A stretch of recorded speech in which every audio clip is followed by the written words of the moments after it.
Shane Gillis just created the most successful stand-up comedy special in all of YouTube history, generating over 55 million views so far. But how did he do it? And if you're a comedian, how can you do the same? Well, in this video, we're going to break all of that down. If you're new around here, my name's David at Affinity Media, and we produce stand-up comedy specials and comedy content online. So first of all, I think we need to understand just what 55 million views actually means. In the world of YouTube, 55 million views is pretty insane, especially for a 48-minute stand-up comedy set. There's over 14 billion videos on YouTube, and 55 million views on a video puts you in the top 0.001% of all uploaded content. Then let's give you a few more numbers for context. At its peak in the 2000s and 2010s, BBC's Live at the Apollo would reach between 4 to 6 million viewers. And the peak episode was hosted by Rod Gilbert, hitting 6.3 million views. Now, Shane's single 48-minute specials racked up nearly 10 times the audience of the highest rated TV broadcast of Live at the Apollo in BBC history. Now, do you remember when we used to buy stand-up comedy DVDs? Well, Peter Kay's Tour That Didn't Tour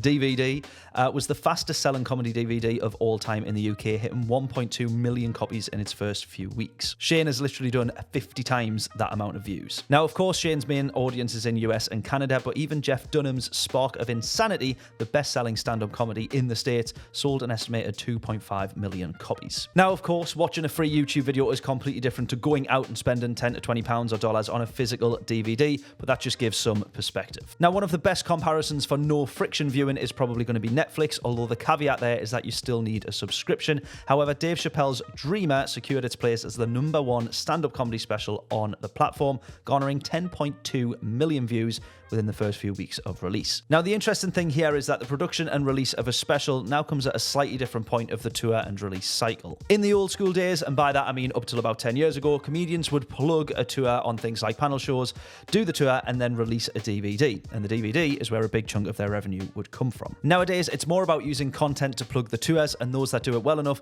climb the venue ladder a lot quicker. So now, the specials are fueling the ticket sales rather than ticket sales translating to DVD purchases. So why are YouTube specials so effective for comics looking to grow? Well, YouTube specials open you up to your entire potential audience, and it might be very tempting to put yourself on a particular platform like 800 Gorilla or a self-release on Amazon Prime, but you're immediately adding friction to your potential audience. Of course, nowadays, the social media and short-form clips are probably more powerful than the special itself. And so now, by the time someone decides to watch a special, they might have already seen a big chunk of the show through short-form content. Now, this is a bit more acceptable on a free-to-view special, but you would be disappointed as a viewer if you'd paid to watch something that you'd already seen a huge amount on through social media. And this is why Netflix are cautious about the amount of social media clips that they share. Now, we've done a lot of research into the marketing of stand-up specials across different platforms, and a platform like Netflix will only share an average of 3 clips from the full show. In some cases, they're only sharing 1 or 2, or maybe it's only the trailer. With a self-release on YouTube, you're not really restricted to the amount of clips that you can share, as your main aim here is to just build awareness, build your audience, and maybe funnel some people through to watch the full special. All of this is with the hope that you'll grow your audience and you're able to promote upcoming shows and get bums on seats. Previously, you'd have had management and agencies fighting for their life to get TV and panel show appearances. In recent years, you could argue that this has actually swung in the favour of content formats like podcasts, where the value exchange for minutes consumed by your audience is far greater. For example, a 60-minute podcast between you and the host is going to be way more content than just the punchlines that make it to an edit on a TV show. So then let's look at the actual recording and edit of Shane's special. Well, production-wise, it's nothing too crazy. It's well shot and there's some great elements to this special, but judging by the venue, room, camera setups amongst a few other things, it's definitely not perfect. But if anything, that's what makes it. So I actually think one of the most important parts of this special is the first 8 seconds. The special starts with a massive crowd reaction who are clearly laughing at a joke that was previously told.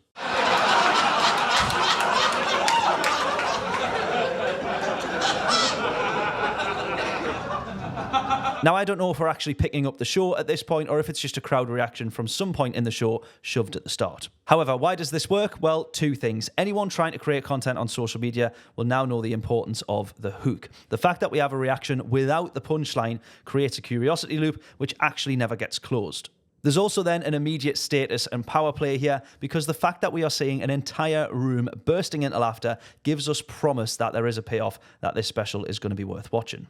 This immediately makes you a little bit more invested, and we are recommending this kind of thing to comics more and more, as it negates the awkward first 60 to 120 seconds of walking on stage, having the opening credits, and trying to get into your opening lines. So let's quickly look at how it was actually filmed. The first 48 seconds is entirely handheld, except for one camera angle. We have a mix of all angles from across the room, some mostly focused on Shane, along with some others shooting through the crowd. From a straight-up videography standpoint, these shots aren't that incredible, but they definitely fit the bill. There's a lot of science and research around handheld shots creating a sense of unease, tension, or curiosity for the viewer, even if they don't notice, because the handheld nature of camera work means that anything could happen. All of this coming together keeps people fully engaged for the first minute, and it makes it easier for them to stick around for the full show. Now, throughout the special, we keep cutting back to a range of crowd shots, both shooting across and through the audience. Again, given the nature of the venue, limited lighting, all of these things, these shots are not a videographer's dream, but they do such a good job of playing into this rough and ready comedy club performance. Now, without going too deep, there's the notion that lesser quality footage makes something appear way more real.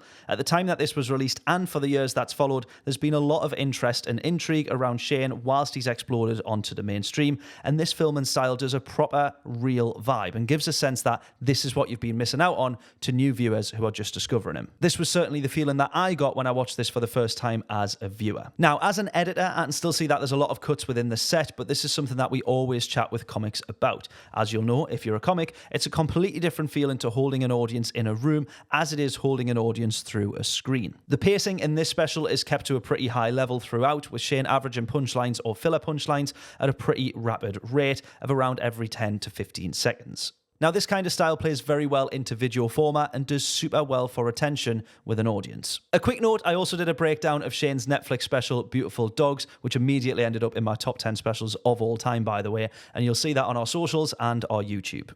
So let's talk about how all of these things play into the special. Well, as Shane's career grows, so too does this video.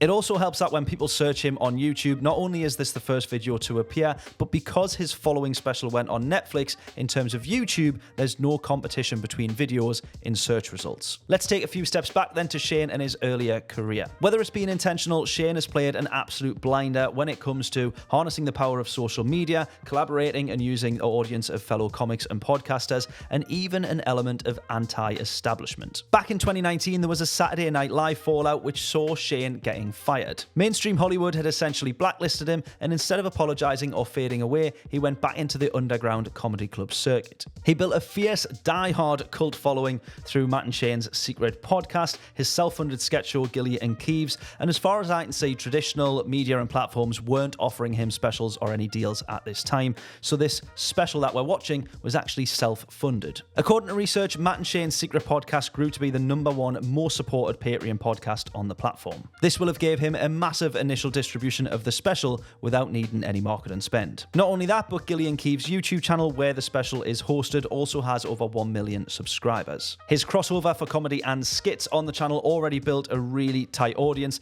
and his work in skits and sitcoms also bagged him a deal with Netflix for Tires. Shane then also became a favourite on the massively popular Kill Tony series, where he was renowned for being one of the quickest-witted and off-the-cuff comics. Now, this is an element of his stand-up that he does so well. He's really great at making rehearsed and scripted parts of his show seem like off-the-cuff improvised moments, something that newer members of his audience will feel familiar with. So then, in terms of the views on the special, 1 million views were hit in the first few weeks, which would have already put him in the very top few percent of YouTube comedy specials. By 2022, the special had hit 10 million views, meaning that it averaged a minimum of 500,000 views per month. There are some comics that would dream of getting 500,000 views on their special in a lifetime.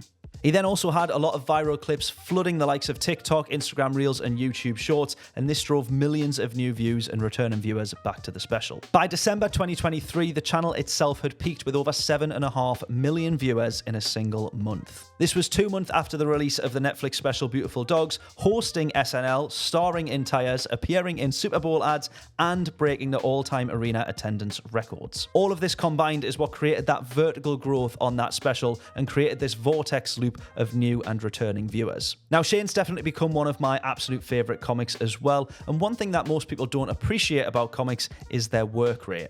Between everything that Shane is doing, there's no doubt that he's absolutely earned his success. And whilst all of these events, collaborations, Netflix deals have all played their part, of course the most fundamental is actually being funny. So if you're a comic looking to film your next special or grow your audience through comedy content online, this is what we do best here at Affinity Media, so drop us a message or visit our website for more information. If you like, we'll even review your previous special, tell you what's good, what's bad, and what we would do differently.